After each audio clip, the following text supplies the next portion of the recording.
So this video is going to be part 2 of chapter 11 study guide series from the ACE PT manual 5th edition book.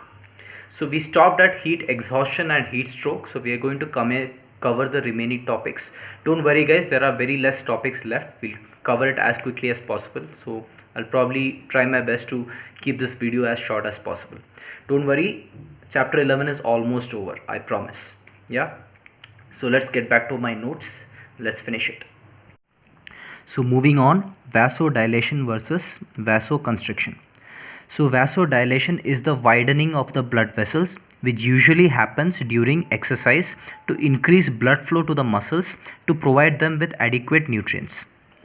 So if you'll see, like we have already discussed this earlier, right, in the previous part of this video, vasodilation is the thickening of the blood vessels. So you'll see people who have thick veins, right, running in their biceps or running in their calf muscles. So that thickness of that vein or that nerve is increasing, right? So that vessel is increasing in size. Why does this happen? Because to increase the blood flow to the muscles. So the muscles are demanding more blood flow because you're torturing that muscle more, right? You're making that work more hard. So it's demanding more blood flow, because of, as a result, the body adapts by thickening the blood vessels. This is the reason why the body does that, is so that it can provide more blood to that muscle, because if there is more blood flowing to that area, there will be more nutrients flowing to that area, right? Because blood carry all the nutrients to the muscles. So that is what vasodilation looks like. So even drinking alcohol causes vasodilation, but this happens temporarily, and that is the reason you feel warm, sweaty, and having a flushed skin when you are completely drunk, or when you're drinking and all that. So that was just an extra info. So this is what basically vasodilation means.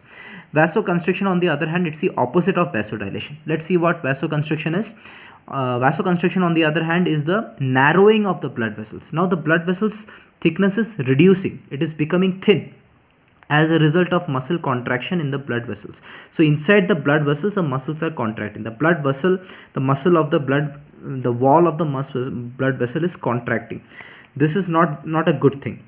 This can lead to an increase in blood pressure and peripheral resistance. Peripheral meaning your legs and your lower extremities.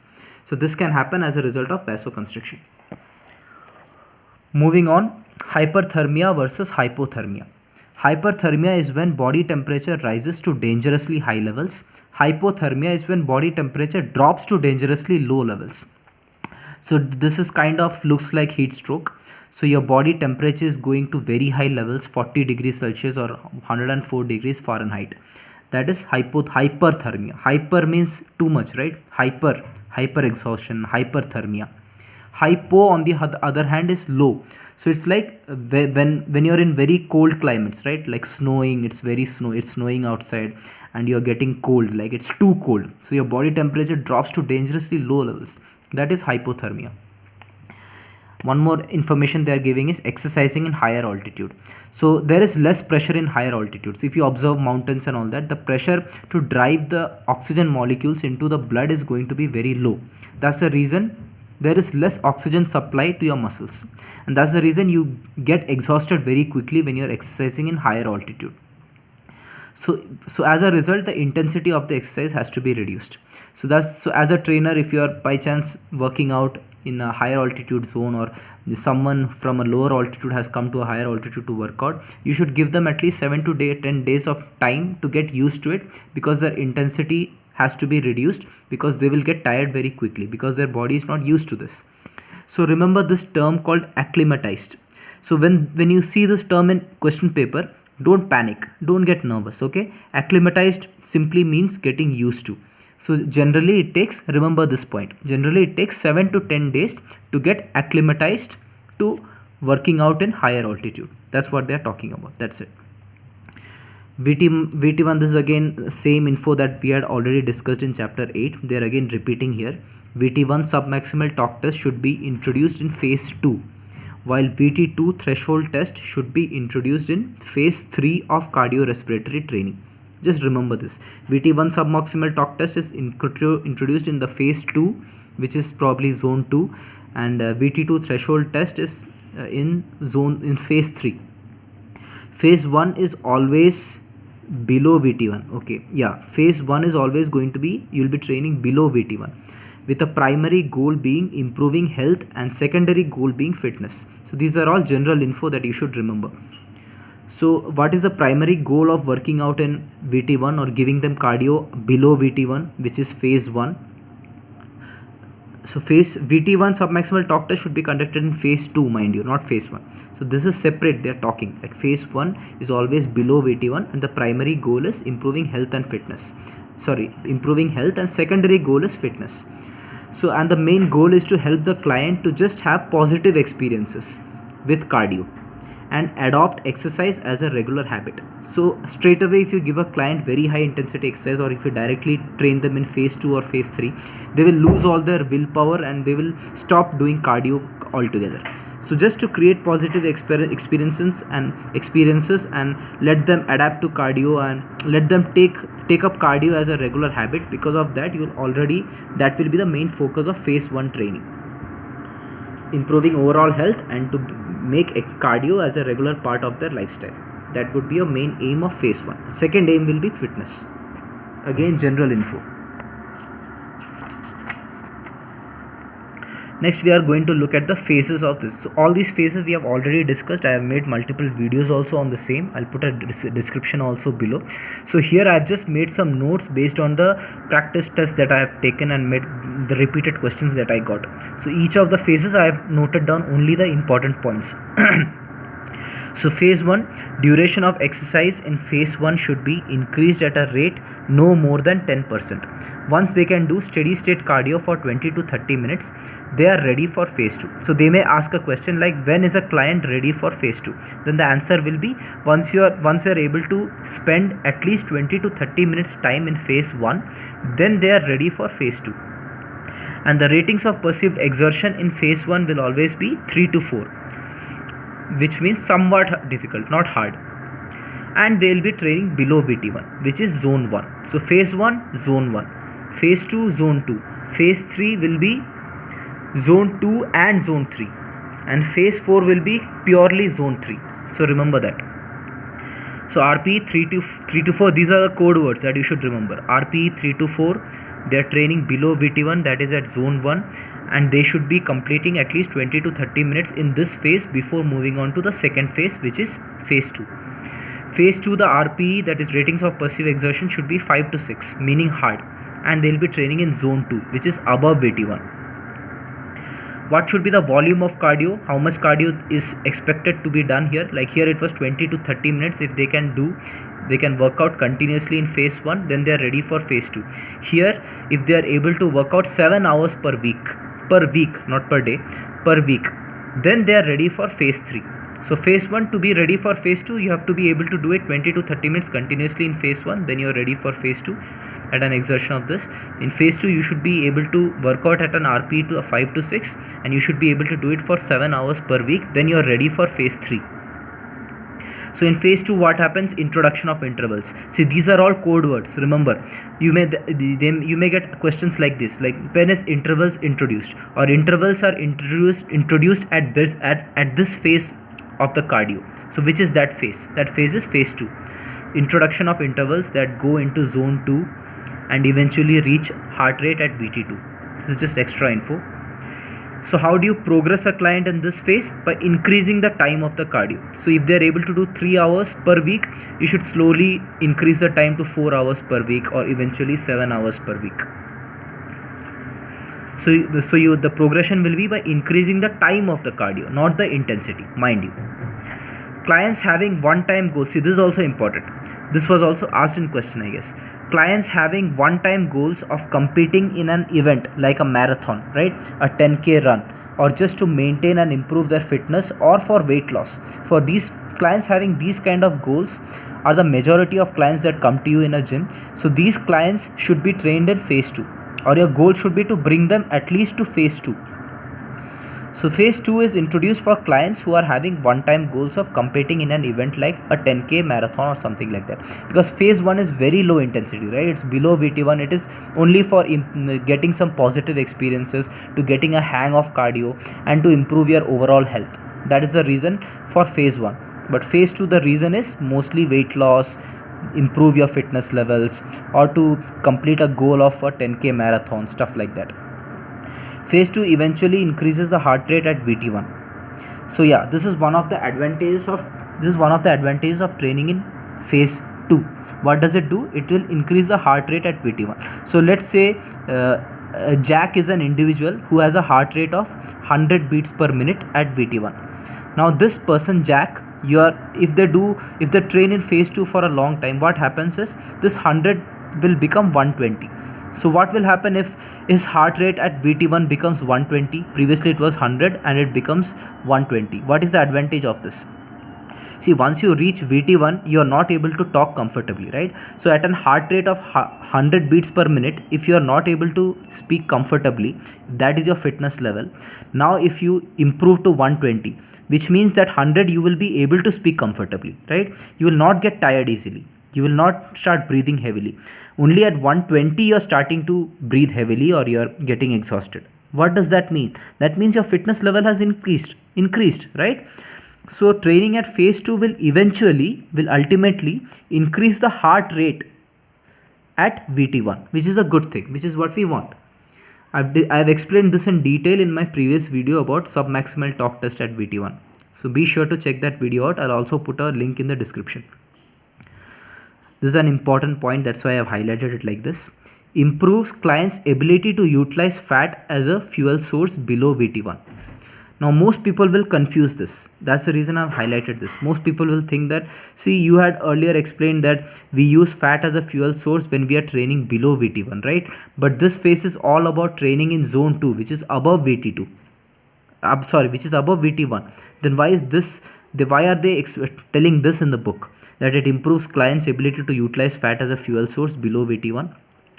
Because see, when you are working out in the phase 2, what happens is your overall stamina is going to increase, right? Your heart rate, your HR at VT1 is going to increase. What does that mean? For longer duration, you will be able to stay below VT1, right? So until your heartbeat reaches 120, you're still going to be below VT1, which means your duration spent below VT1 is increasing. What does that mean? That means you're burning more fat below VT1, right? That means your ability to utilize fat as a fuel source is increasing as a result of this. Getting it? That's the reason. Remember this point. At what phase does client's ability to utilize fat as a fuel source below VT1 increases? You should immediately don't tick phase 1. They're talking about phase 2, because they're talking about client's ability to utilize fat improves. That happens in phase 2 because of this reason. Now the progression. Now let's talk about the progression. How do you progress a client in this particular phase? Because remember, this is the phase where we are introducing interval training, right? High intensity interval training or medium intensity interval training. So how do you do the progression? Let's say I'm making you work out at very high intensity for 1 minute, and then I'm giving you 3 minutes rest, right? Or I'm making you work out at high speed, high intensity cardio, I'm making you do for 10 seconds, and then I'm giving you 30 seconds rest. So this is a ratio that I'm using. How do I progress this? I'll progress it to 1:2, meaning 1 minute high intensity exercise you will be doing continuously, then 2 minutes you will be taking rest. Then eventually 1:1. 1 minute high intensity exercise, 1 minute rest. Again 1 minute high intensity exercise you will be doing, then 1 minute rest. This is how you will be progressing. Not necessary to measure VT2 during this phase. Remember, VT2 test will not be doing at this phase. At this phase, we'll only be doing VT1 test, not VT2 test. VT1 test will be doing in phase 2. We will not be doing VT2 test. Once a client reaches 7 or more hours per week, they are ready for phase 3. We already discussed this over here. Same thing they are telling over here. I have written over here. Moving on, phase 3. Phase 3 is generally done at an ratings of perceived exertion of 7, which is like more than hard. And you alternate between zone 2 and zone 3 over here. Clients with endurance performance goals will be coming in. So these are all code words. Remember guys, endurance performance goals. Clients having one-time goals of competing in an event like a 10k marathon, phase 2. Endurance performance goals, phase 3. Overall fitness, positive experience, phase 1. Remember all these code words guys. progression by duration rather than intensity. In this also you will be doing the progression by increasing the duration and not the intensity of the exercise, because by default it is intense, right? You should not increase the intensity, you should only increase the duration at which they perform that intensity exercise. Zone 2 training is essentially black. This is an extra information. If you ever come across the word called black hole, remember they are talking about zone 2 training. Zone 2 training is essentially called as black hole. Why black hole? Because there is a psychological push to do more and physiological pull to do less. So if I am making you run at a very high speed, your willpower, your mind is going to tell, come on, faster, faster, faster. But your body is going to tell, no, enough, I can't do it anymore. Please, I can't take it anymore, right? So that is what they mean by psychological push, but physiological pull to do less. VT2 threshold test we'll be doing in phase 3. Remember, VT1 test we'll be doing in phase 2, not phase 1. Phase 1 will be not doing any test because that's for obese clients and beginner clients. At phase 2 we'll be doing VT1 test, so VT1 submaximal test. At phase 3 we'll be doing VT2 threshold test. This is again general info which we already looked at when we were doing chapter 8. 70 to 80% time should be spent in zone 1, less than 10% time should be spent in zone 2, 10 to 20% time should be spent in zone 3. This is what generally athletes and most people follow. 3 to 4 workouts per week is recommended with zone 2 or zone 3. In phase 3, we generally recommend 3 to 4 workouts of this type, of this model per week. That is the maximum you should do. Now let's move on to phase 4, which is the maximum intensity. This is the highest. This is like you're running as if a mad dog is chasing you, right? That is the kind of intensity you can expect at this phase. High intensity cardio, very high. What happens in this phase? Substantial depletion of phosphagen stores. We already discussed about phosphagen stores, ATP, lactate threshold. I made a separate video on these topics separately. I'll put a link of that also in the description. Do check it out. So this phase, to work out in this phase, it requires extended warm up and cool down. You should spend a lot of time warming up, otherwise you'll get injury. You'll have ligament tear, you'll have tendon injury, all those overtraining injuries will happen if you don't do an extended warm up. Similarly, an extended cool down. This is recommended in this phase. This is tolerable only once or twice a week. You can train this way only once or twice a week, not more than that. Otherwise it will become overtraining. Again, the same thing that I mentioned here, they are explaining here again, same thing. I've written it down. So these two are common here, but one more thing I've written here is, but short work intervals and 10 to 20 times long recovery intervals. So this may look similar because here also you are pushing to zone 3, right? And there is nothing called zone 4. This is purely zone 3. This is zone 2 and zone 3. You're kind of trying both in this phase. Zone 3 slightly.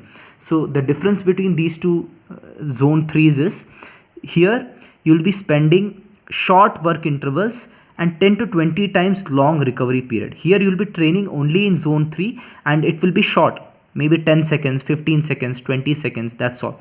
And the recovery interval, which means the rest that you take after that one interval, will be very high, much longer than this. So for example, if here after doing 1 minute exercise, if you are resting for 30 seconds, here after 1 minute of exercise you'll be resting for maybe 2 minutes or 3 minutes or maybe even 4 minutes. That's what they mean over here. And that short work interval are at RPE 9 to 10. Here it was RPE 7.